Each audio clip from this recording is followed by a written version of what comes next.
The sun was setting over the rocky hills of Hysum. Orange light spilled across the landscape, creating long shadows that stretched like fingers across the ground. In one of these shadows, a figure lay perfectly still. Only the occasional blink of eyes revealed that this was not just another rock on the hillside. Through the scope of a long-range rifle, Jin-Woo Kim watched the Imperial patrol moving through the valley below.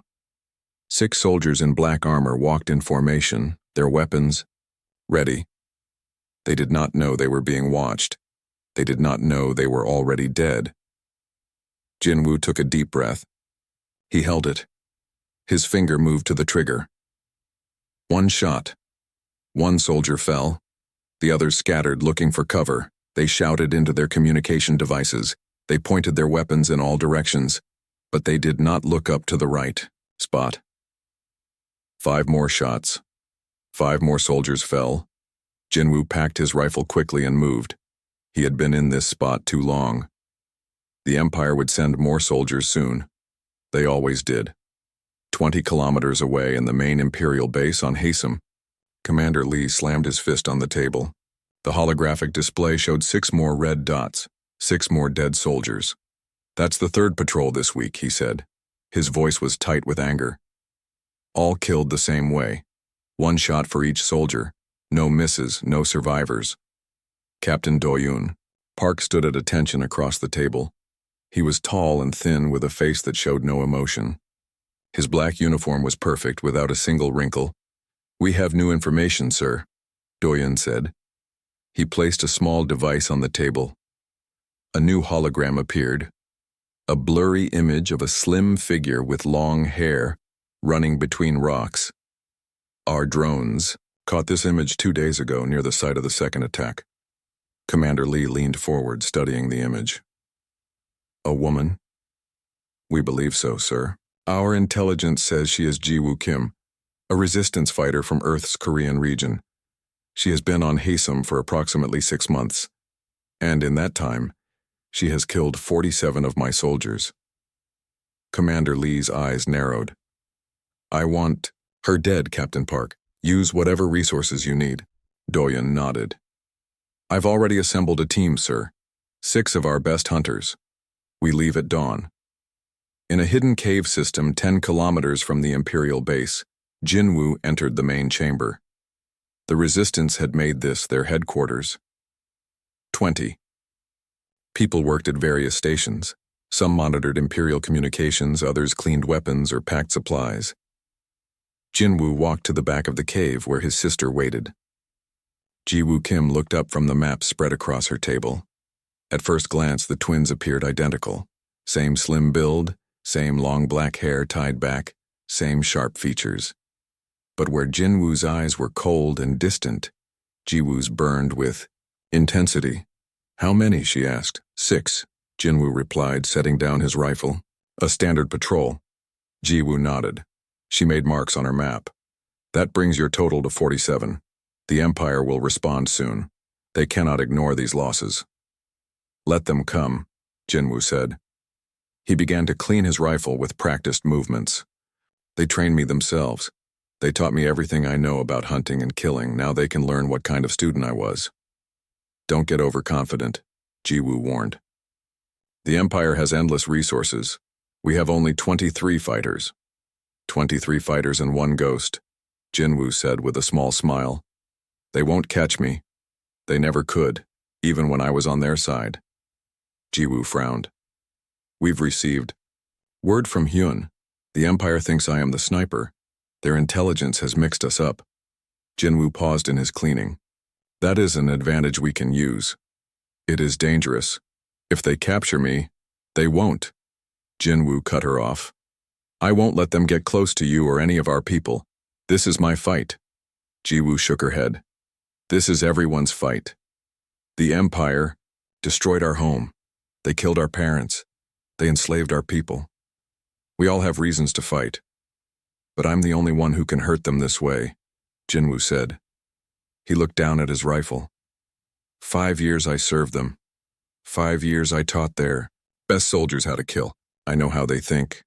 I know how they move. I know their weaknesses." The next morning, Captain Doyen briefed his team as their transport flew low over Hasem's rough terrain. Our target is female, approximately 30 Earth years old. She operates alone.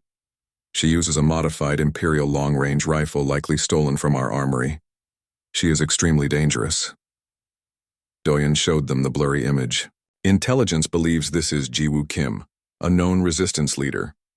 One of the hunters raised his hand. Sir, if she's using Imperial equipment and knows Imperial tactics, could she be a defector? Doyen considered this. Possible. We've had few defectors from this region, but it would explain her effectiveness. The hunter nodded. There was an instructor at the academy, a sniper trainer. He disappeared about 6 months ago. Some said he deserted. Name? Doyen asked. Kim, sir. Jinwoo Kim. Doyen made a note. I'll check the records. For now, we focus on the mission. Our target is Jiwoo Kim, and she will be eliminated. The transport landed in a small clearing. The 6 hunters moved out in perfect formation, weapons ready, sensors active. They wore the best stealth gear the Empire could provide, armor that changed color to match the surroundings, helmets with advanced vision modes, boots that left no tracks. From his position 3 kilometers away, Jinwoo watched them through his scope. He recognized their movement patterns immediately. These were not ordinary soldiers. These were hunters, like he had once been. The Empire was taking him seriously now. Jinwoo moved his rifle slightly, focusing on the leader. Something about the way he moved seemed familiar. Jinwoo zoomed in further, studying the man's profile. Through the helmet, he felt a small shock of recognition. Captain Doyen Park. Once, years ago, Jinwoo had taught him at the academy. Doyen had been one of his best students.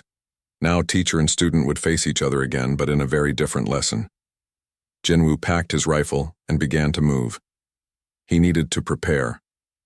The real hunt was about to begin, and this time, the Empire had sent worthy opponents.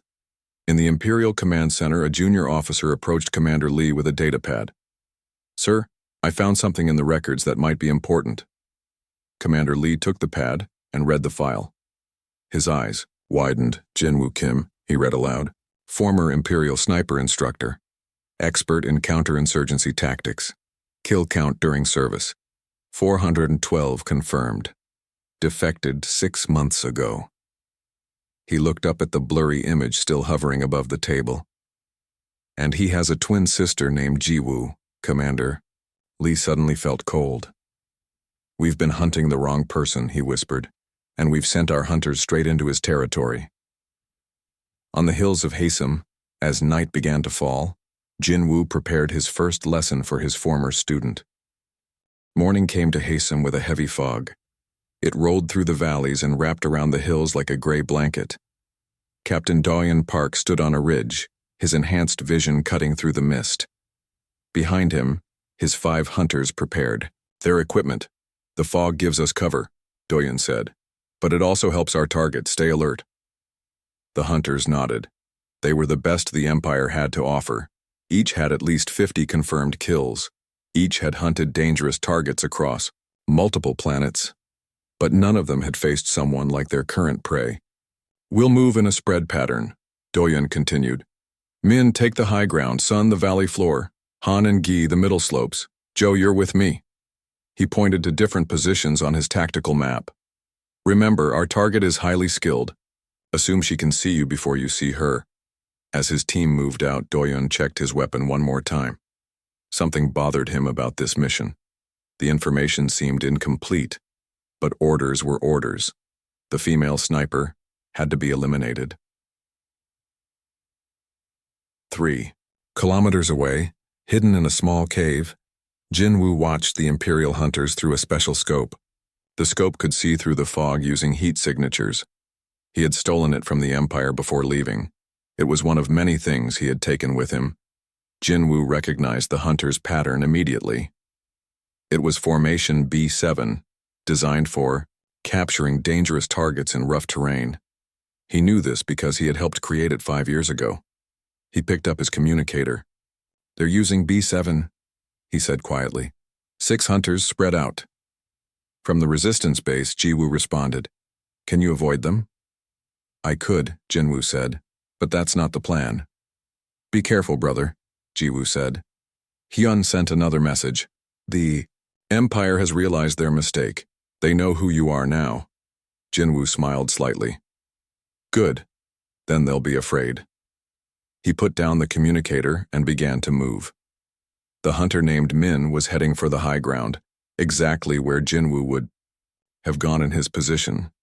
That made Min the first target. Min moved carefully up the rocky slope. His armor changed color to match the gray rocks and white mist. His helmet scanned for heat signatures or movement. He found a good position behind a large boulder and set up his rifle. I'm in position, he reported through his comm. I can see the whole eastern valley from here. Good. Doyun's voice came back. Keep watching. Min settled in. He was patient. He could stay in one position for days if needed. That's what made him a good hunter. He didn't hear Jinwoo approach from behind. He didn't feel the small device attached to his armor. He only noticed something was wrong when his helmet display suddenly went black. My systems are down, he said, into his comm. But there was no response. The device had blocked all communications. Min reached up to remove his helmet. That was his last mistake. Jinwoo's knife found the gap between Min's helmet and chest plate. It was quick and silent. Jinwoo took Min's rifle and helmet. The helmet would let him hear all Imperial communications. The rifle might be useful later. He moved away quickly, leaving no trace. 2 hours passed. Doyun tried to contact Min again. Min, report, he said. Nothing came back. Min, acknowledge. Next to him, Joe looked concerned. Could his equipment have failed? Possibly, Doyun said. But Min would have found a way to signal us. Doyun made a decision. Joe, go check on Min's position. Be careful. Joe nodded and moved out, heading toward the high ground where Min should be. His steps were careful and quiet. He constantly scanned his surroundings. Jinwoo watched Joe's approach from a different position. The second hunter was more cautious than the first. This would require a different strategy. From his new hiding spot, Jinwoo took out a small drone. It was no bigger than his palm. He had modified it to be completely silent. He launched it into the air and controlled it with small hand movements. The drone flew high above Joe, then came down behind him. It carried a tiny needle coated with a fast-acting sedative. The needle hit Joe in the back of the neck in a spot not covered by his armor. Joe felt a small sting. He reached back thinking it was an insect. Within seconds his vision blurred. He tried to call for help, but his mouth wouldn't work. He collapsed behind a rock, hidden from view. Jinwoo approached the unconscious hunter. He didn't kill Joe. Instead, he took his weapons and communications device, then tied him securely. He placed another device nearby. This one would send a signal to the resistance base in exactly 4 hours. By then, Jinwoo would be long gone, and the resistance could decide what to do with the captured Imperial hunter. Back at his command, Position Doyun was growing concerned. Now 2 of his hunters were not responding. Han, Gi, Sun, he called. Change of plans. Group up at these coordinates. He sent them a new location. Something is wrong. As the 3 remaining hunters converged on Doyun's position, Jinwoo moved to higher ground. He set up his rifle and watched through the scope. The target is not what we thought, Doyun told his team when they arrived. New information suggests we're hunting Jinwoo Kim, not his sister. He's a former Imperial instructor specialized in sniper tactics and counterinsurgency. The hunters looked at each other. They had all heard of Jinwoo Kim. His training programs were legendary in the Imperial forces. Min and Joe are not responding, Doyun continued. We must assume they've been neutralized. By one man? Sun asked, disbelief in her voice. By the man who trained most of our elite hunters, Doyun replied. We need to change our approach. From his position, Jinwoo could read their lips. His enhanced scope allowed him to see their faces, clearly. They were concerned now. Good. Fear would make them make mistakes. Back at the resistance base, Jiwoo received an urgent message from Hyun, their spy in the Imperial forces. They've sent reinforcements, she told the other resistance fighters. A full squad arriving in 3 hours. The fighters looked worried. One of them, a young man named Tae, spoke up. Should we warn Jinwoo? My brother already knows, Ji-woo said confidently. This is all part of his plan. On the mountain, Doyun organized his remaining hunters. We'll move together from now on, he said. Sun, take point. Han and Gi, watch our flanks. New objective, capture if possible, eliminate if necessary. As they moved through the fog, Doyun couldn't shake a feeling of being watched.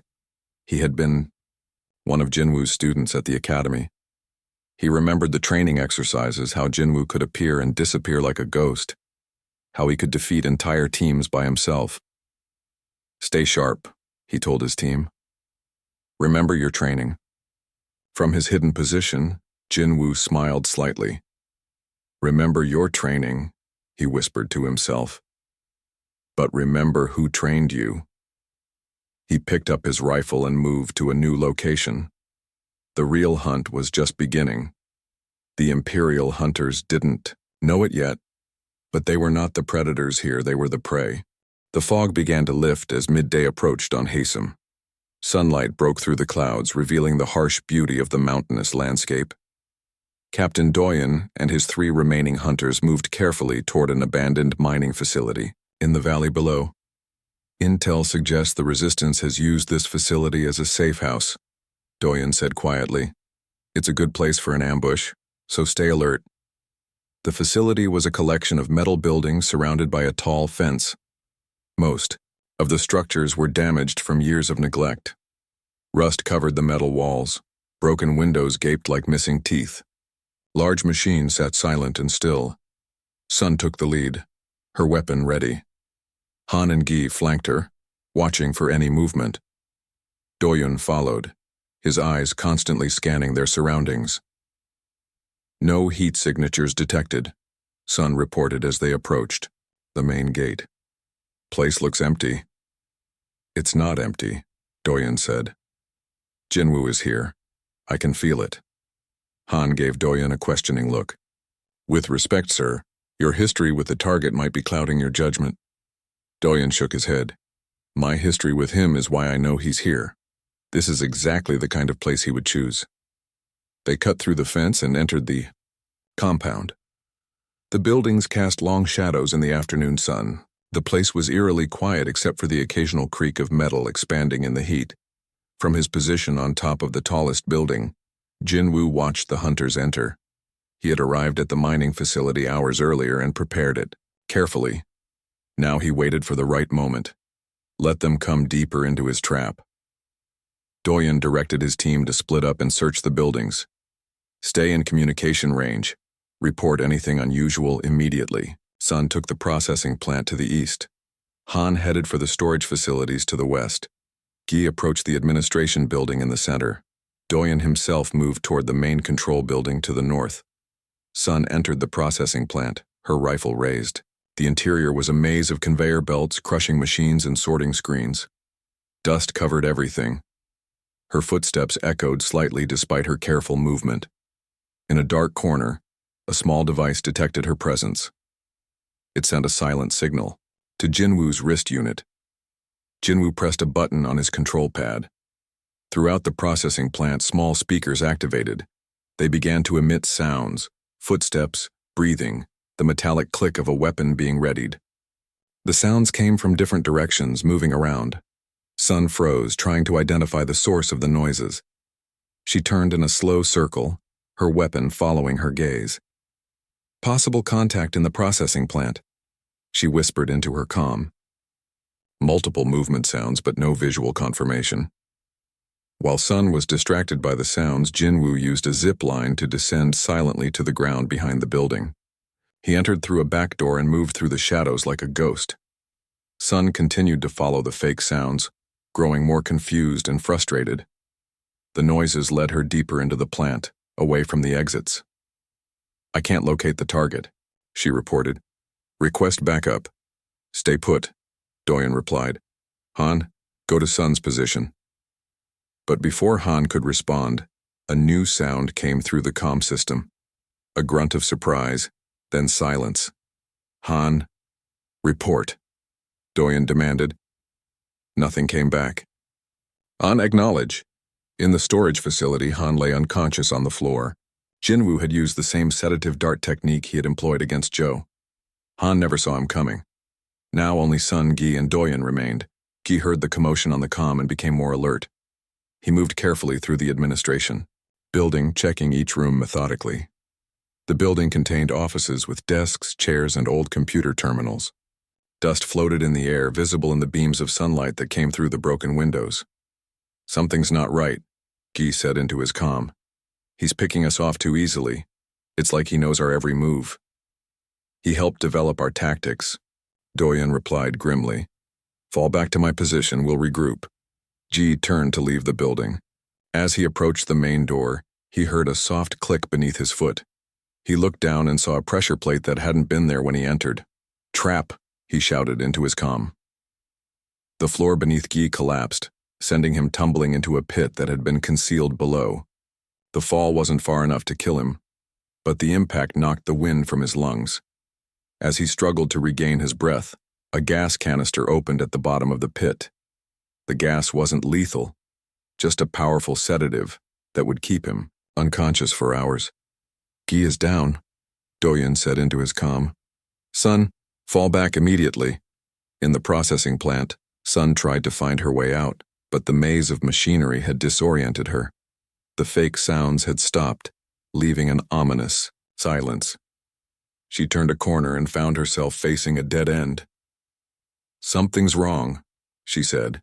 I don't remember this wall being here. Behind her, Jinwoo appeared silently. Because it wasn't, he said. Sun whirled around, raising her weapon, but Jinwoo was faster. His stun baton hit her before she could fire, sending an electric charge through her body. She collapsed, unconscious but alive. Now only Doyen remained. In the control building, Doyen realized he was alone. All his hunters had been neutralized without a single shot being fired. The silence that followed was heavy with threat.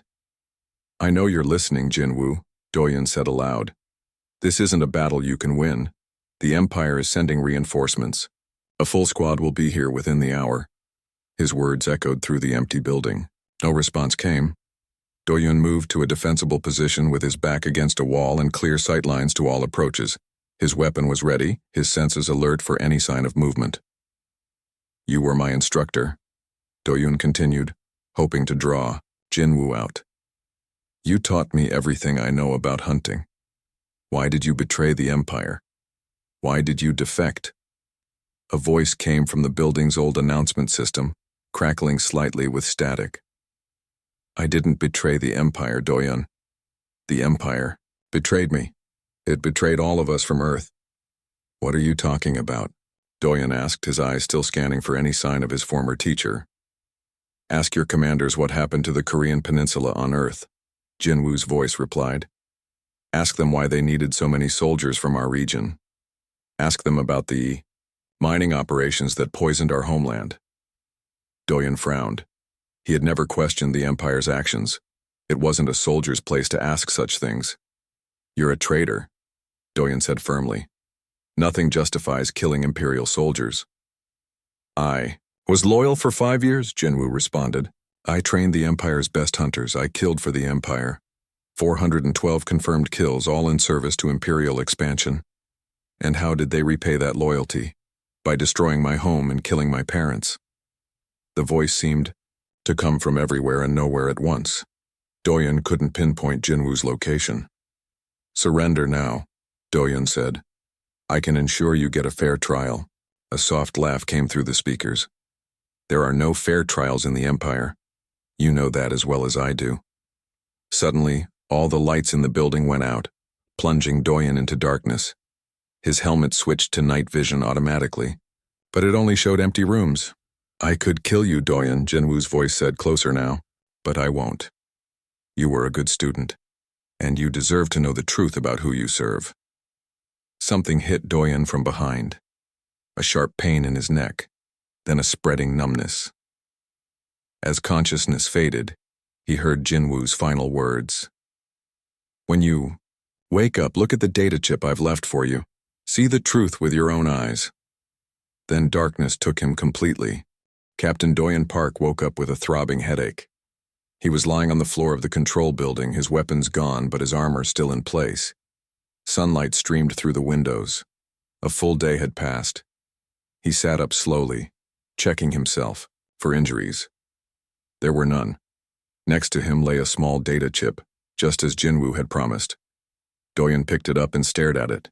His comm unit crackled to life. Captain Park, do you copy? This is Reinforcement Squad Delta. We've landed at the facility. Doyen pressed his comm. I copy, Delta. My team is down but alive. Secure the perimeter and locate my hunters. Yes, sir. What about the target? The target is gone, Doyen said. Jinwoo Kim is long gone. 20 minutes later, Doyen stood outside as medics tended to his team. All 4 hunters were alive, just unconscious. Jinwoo could have killed them all, but he chose not to. That fact bothered Doyen more than he wanted to admit. Commander Lee arrived in a small transport ship. His face was red with anger as he approached Doyen. Explain yourself, Captain, he demanded. How did one man defeat your entire team? Doyen stood at attention. Sir, the target was not what we expected. Jinwoo Kim used his knowledge of our tactics against us. He knew every move we would make before we made it. Excuses, Commander Lee snapped. The Empire does not accept failure. The Empire sent us after the wrong person, Doyen replied, his voice level. Our intelligence was flawed. Commander. Lee stepped closer, his eyes narrowed. Are you questioning Imperial intelligence, Captain? I'm stating facts, sir. For a moment, it seemed Commander Lee might strike him. Instead, he turned away. Return to base immediately. A full investigation will follow. Yes, sir, Doyen said, but he did not move to follow. Instead, he took the data chip from his pocket. Sir, before we leave, there's something you should see. Commander Lee glared at him. What is that? Information Jinwoo Kim left for me, Doyen said, about the Empire's activities on Earth. More rebel propaganda, Commander Lee dismissed. Destroy it.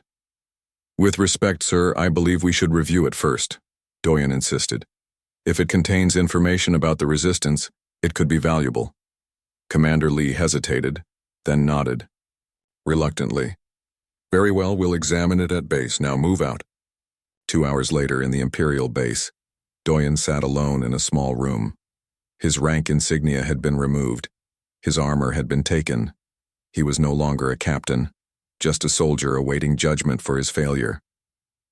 The door opened, and Commander Lee entered with 2 armed guards. His face was unreadable. The data chip has been examined, Commander Lee said. It contains classified information about Operation Harvest on Earth. Doyen looked up. What is Operation Harvest, sir? Commander Lee was silent for a moment. Then, surprisingly, he dismissed the guards. Leave us, he ordered. When they were gone, he sat across from Doyen. What I'm about to tell you is classified at the highest level, Commander Lee said. His voice had changed, become quieter. Operation Harvest was implemented on Earth 5 years ago. Certain regions were selected for resource extraction, including the Korean Peninsula. Resource extraction, Doyen repeated. Earth has rare minerals essential for our weapon systems, Commander Lee continued. The Korean Peninsula was particularly rich in these resources. The operation involved relocating the population and converting the land for mining. Relocating, Doyen said slowly. You mean forcing people from their homes? Commander Lee's expression hardened. It was necessary for the Empire's expansion. Sacrifices must be made. Was Jinwoo Kim's family among those sacrificed? According to the records, his parents resisted relocation. They were dealt with according to protocol. Doyen felt cold inside. They were executed. They were obstacles to Imperial progress, Commander Lee corrected, as is their son now. Doyen thought of Jinwoo, the man who had trained him, who had spared his life and the lives of his team. Is this why he defected? Because of what we did to his home? It doesn't matter why he defected, Commander Lee said sharply. What matters is that he must be eliminated. He knows too much about our operations, our tactics, our weaknesses. He could have killed my entire team, Doyen said. But he didn't. Why? Who knows why traitors do what they do? Commander Lee stood. You've been given a second chance, Park. A new mission. Take it or face court-martial for your failure. What mission? Locate and eliminate Jinwoo Kim by any means necessary. After Commander Lee left, Doyen sat alone with his thoughts. The empire he had served loyally for 10 years suddenly seemed different to him. Had it always been this way? Had he simply refused to see it? Meanwhile, in the mountains, Jinwoo returned to the resistance base. Jiwoo greeted him with a relieved embrace. You've been gone for 3 days, she said. The others thought you might not come back. I always come back, Jinwoo replied with a small smile. How's our guest? Jiwoo led him to a small room where Joe, the Imperial hunter, sat with his hands bound. He looked up as they entered, his face defiant. Your sedative wore off yesterday, Jiwoo explained. He hasn't said much, just demanded to be released.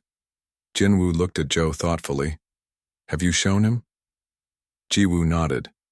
Yes, all of it. The footage from Earth, the Imperial orders, everything. He doesn't believe it, or doesn't want to believe. Jinwoo approached Joe and knelt before him. You were born on Centauri Prime, he said. You've never seen Earth, never seen what the Empire does to worlds it claims for resources. Joe's jaw tightened. I follow orders. That's what soldiers do. Even when the orders are wrong? Jinwoo asked. Even when they involve destroying entire communities, poisoning whole regions? The Empire brings order to chaos, Joe recited. Progress requires sacrifice. Easy to say when others are the ones being sacrificed, Jinwoo noted. What would you say if it was your home, your family? Joe didn't answer. Jinwoo stood. I'm releasing you, he said. You'll be escorted to the edge of our territory. Joe looked surprised. Why? I'll just come back with more hunters. Maybe, Jinwoo agreed. Or maybe you'll look deeper into what I've shown you. Maybe you'll start asking questions. A soldier follows orders, yes, but a good soldier knows the difference between right and wrong. Later that day, as Joe was led away blindfolded, Jiwoo questioned her brother's decision. He'll lead them right, back to us, she said. Perhaps, Jinwoo replied. But he might also become our ally. The Empire's greatest weakness isn't its tactics or weapons. It's the truth about what it really is. And Captain Park, the one you left the data chip for? Jinwoo looked out at the mountains, his expression thoughtful. Doyen was my best student, smart, principled. If anyone can see the truth and act on it, he can. And if he doesn't? If he comes after you again? Then I'll be ready, Jinwoo said simply. The Empire taught me how to hunt, but they never taught me how to give up. In the Imperial base, Doyen studied the files from the data chip one more time. The evidence was clear. The Empire had destroyed Jinwoo's home, killed his parents, and was now mining the poisoned land for resources, all in the name of progress. Doyen closed the files and deleted them from the system. His path forward was unclear, but one thing was certain.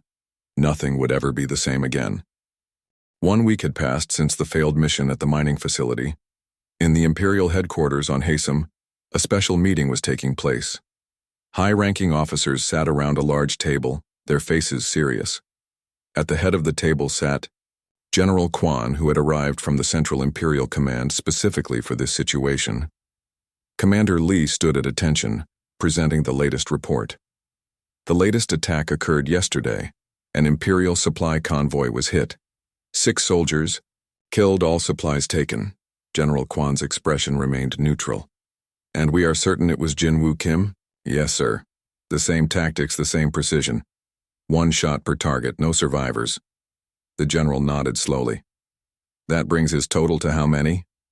Commander Lee hesitated before answering. 203 confirmed kills since his defection, sir. Murmurs spread around the table. General Quan raised a hand for silence.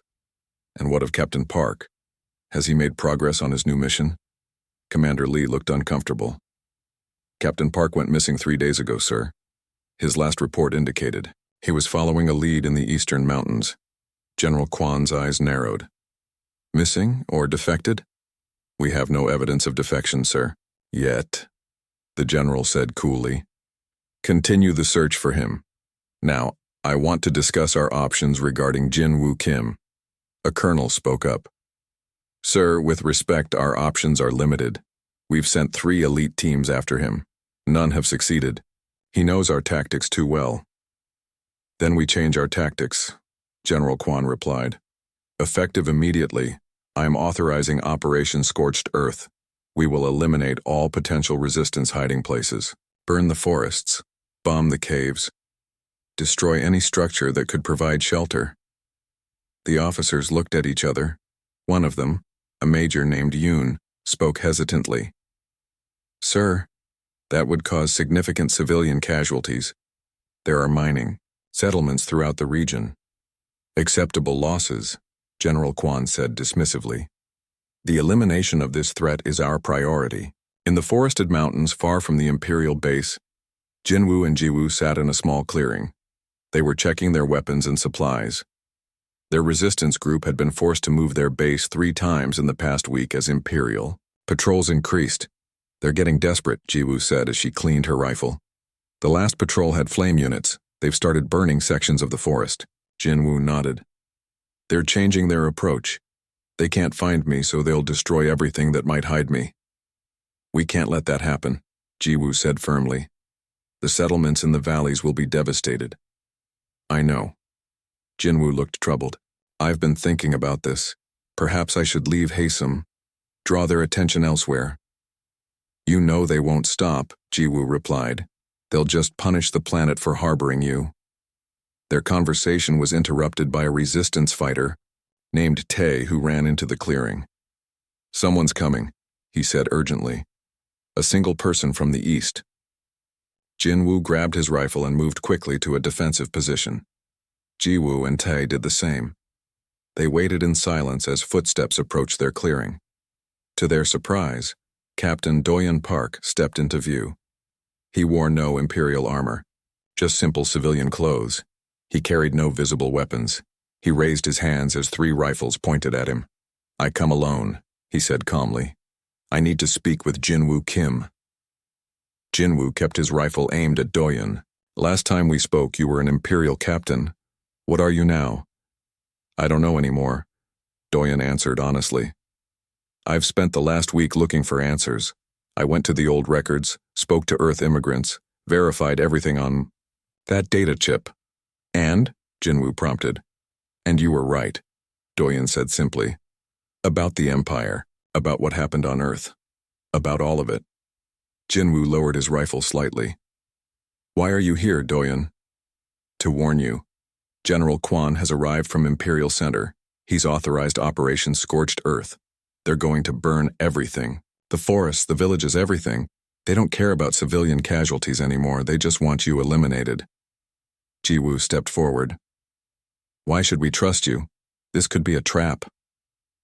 Doyeon reached slowly into his pocket and removed a small device. He placed it on the ground. This contains the complete Imperial attack plan. Troop movements, targets, everything. I took it before I left. Jinwoo studied Doyeon's face. You've defected. I've chosen a side, Doyeon corrected.